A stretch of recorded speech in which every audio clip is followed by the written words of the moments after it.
Привет, друзья! Это снова мы. Это наш шоу. Мы стартанули с Балтийского вокзала в 8:39 на «Ласточке». В понедельник она была более-менее пустая. Единственная проблема, готовьтесь заранее, что на входе в вокзал потребуют выпотрошить все сумки. Что было с нами? Мы потеряли 25 минут на это. Хорошо, времени хватило. Мы отъехали от Луги примерно 10 километров. Свернули в сторону, что-то там Смерди. Здесь, в общем-то, начинается наш трип. Впереди длинный день, километров, наверное, на 80. Погнали. Пока в целом неплохой асфальт. С утреца, похоже, прошел дождик, как и в Питере. В целом уже солнечно, уже неплохо. Вообще трасса с Луги не очень нагруженная, более-менее широкая обочина, ну примерно как вот здесь. Как мы свернули, так вообще трафик практически закончился. Не успел я проехать и 10 минут, как асфальт ухудшился, погода тоже, жесткий встречный ветер и накрапывает дождик. Приключения начинаются, друзья. Пришлось немножко начать прятаться от дождя. Не хотим в первые 15 минут промокнуть. Вот как будто бы что-то непродолжительное должно быть. Нашли вот такую крышу. Но... Ну и свинарник тут, конечно. О, господа, чего ж так мусорите-то? Как будто бы распогодилось. Ну, такой рельефчик небольшой. Расскажу немножко про наш поход. Мы вдохновились заездом господина Гуляйнина из Великого Новгорода в Сосновый Бор. Они там так ловко проехали 400 километров за 4 дня на майские. Для меня это многовато. И вот мы с Пашей покумекали и порезали маршрутик. И поехали от Луги до Соснового Бора. Разделили это на 5 дней. Ну, так, чтобы какие-то дни были покороче, какие-то подлиннее. В целом, чтобы можно было там где-нибудь у воды постоять.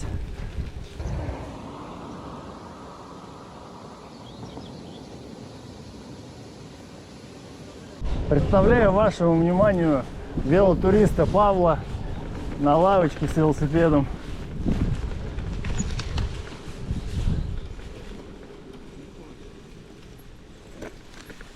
Бонжорно. Пум-пум-пум. Обед ищет, видимо. Проходите, уважаемый. Роману задача. Да, камон, я собак очень боюсь. Доехали до озера около деревни Лежо. Озеро, по-моему, также называется. И тут нам сказали, где есть выход. Местные. Смотрите, какая крутая лавочка у них здесь.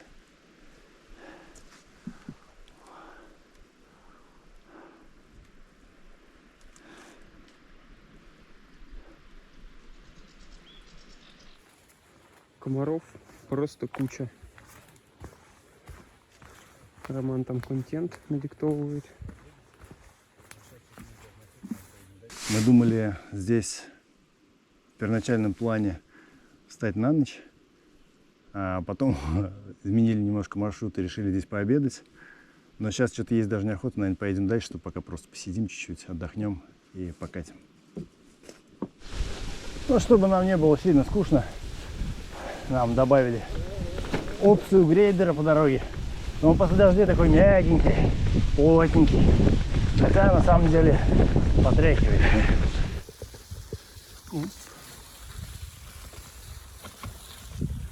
Болото, пруд и цветы. И грейдер. Чую, погода готовит нам неприятный сюрприз. Если посмотреть наверх, там видно хорошую тучку. Если посмотреть прямо, там видно остановку. А если посмотреть внимательнее, там видно маленькую тушку Паши. Может быть, он думает переждать дождик на остановке. По крайней мере, я точно об этом думаю. Вот, интересно, если уедем, когда следующая остановка? Ну и как вы думаете, где мы решили остаться? В общем, хорошая была идея потерпеть пару минут. Остановочки это наше все.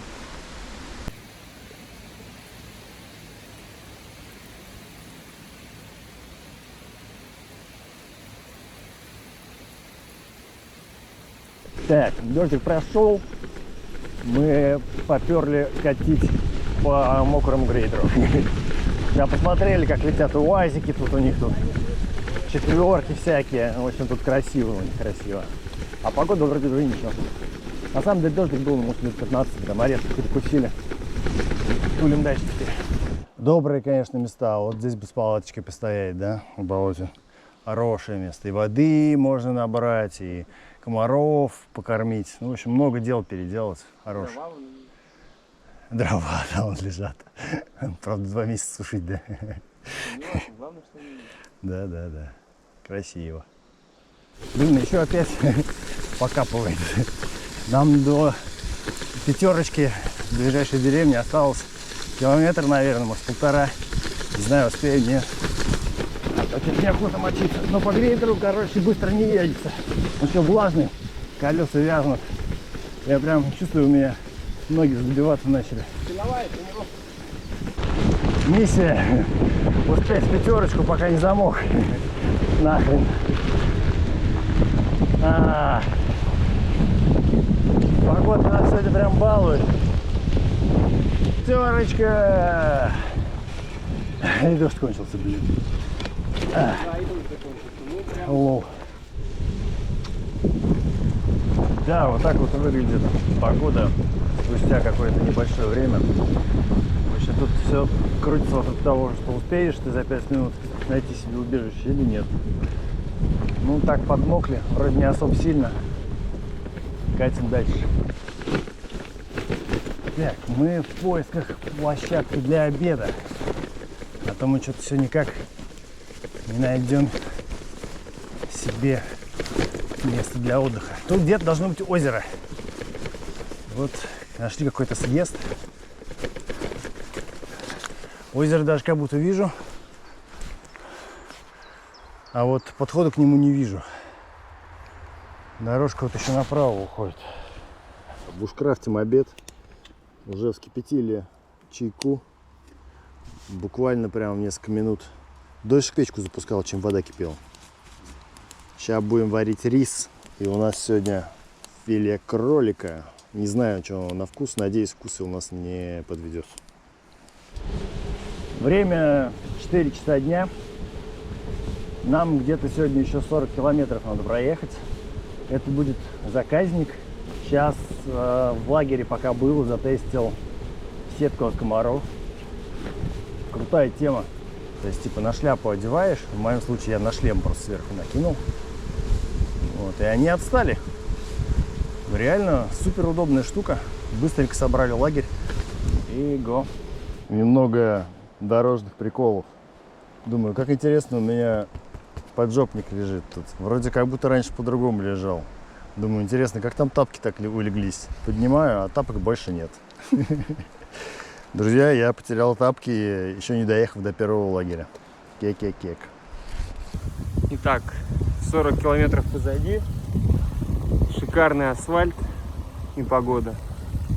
И не менее шикарный роман салатово-оранжевый. Да, такой роман уже 60 километров позади. Играем в игру, пойдет ли на нас дождь. Здесь тучи вроде на нас движутся, а там вроде вправо. Погода сегодня постоянно предпринимает попытки нас промочить.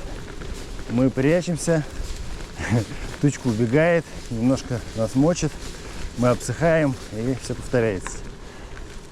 Но тем временем нам осталось примерно 20 километров до лагеря. Надеюсь, за пару часов доедем, потому что где-то через 10 километров нас ждет грейдер. Надеюсь, он будет не сильно сложный. Вот. Но так в целом я, конечно же, подустал. Хотел бы отдохнуть.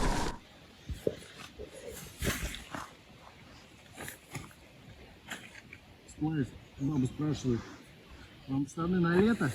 Не на осень. Я говорю, в Питере всегда осень.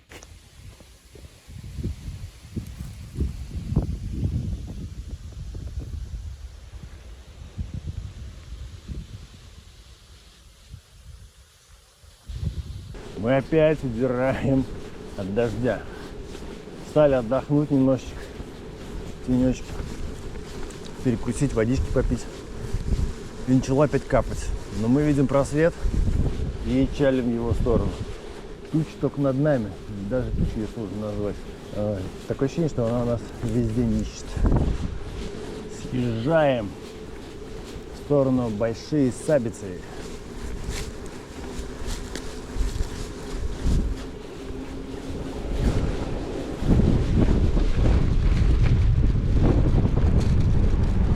А я думал, здесь будет грейдер. Наверное, где-то попозже.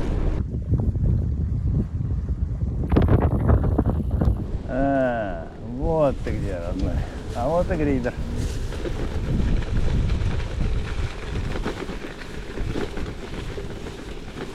Слева я специально для вас еду по диагонали.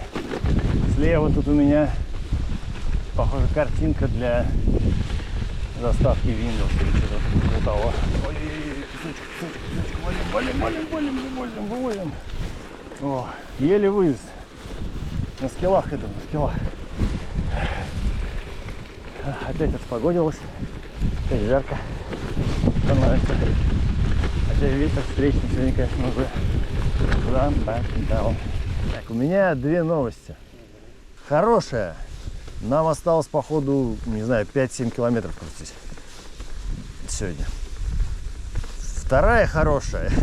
Мы свернули с грейдера на такую плотненькую, прикольную грунтовочку. Надеюсь, она будет не сильно вязкая, она довольно песчаная. Но тут что-то интересная грунтовка. Я таких что-то еще не видел особо. Чего? Интересная, говорю, грунтовка. Таких не видел особо. Да. Что-то новенькое. Дорогостроение. Даже в Грузии таких дорог не припомню. Блин. Жесть. А и комарики сразу подоспели. Я надеюсь, это скоро кончится. И вот как будто я вижу конец этого ада.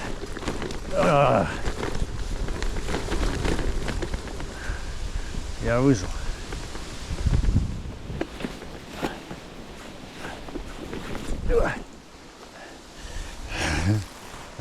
Ну как выжил? Я пытаюсь выживать. Фух. Собственно говоря, уже все не едется. Пойдем пешком.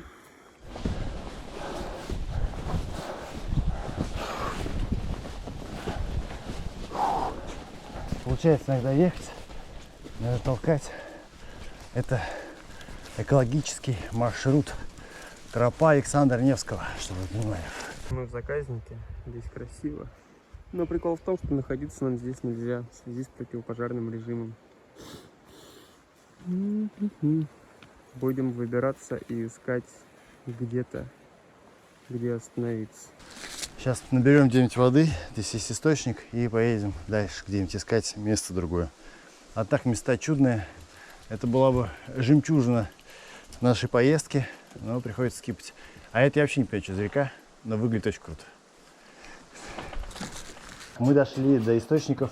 Паша, как Добрынь Никитич или кто там, собирает воду из родника. Я так понимаю, типа колодца. Вот, мы сейчас перельем в наши фляги. А здесь будем переливать? Ну да. Окей. У нас тут куча фляг. Будет чистая вода. Надеюсь, чистая. Пока немножечко отдыхаю, покажу вам закатного леса. Сейчас где-то без 15:09. Красиво, да? Я бы, конечно, с удовольствием здесь заночевал. Так, ну мы уехали с той тропы чуть подальше, в другой лес, к другому озеру. И вот нашли такую поляну. Здесь мы и останемся.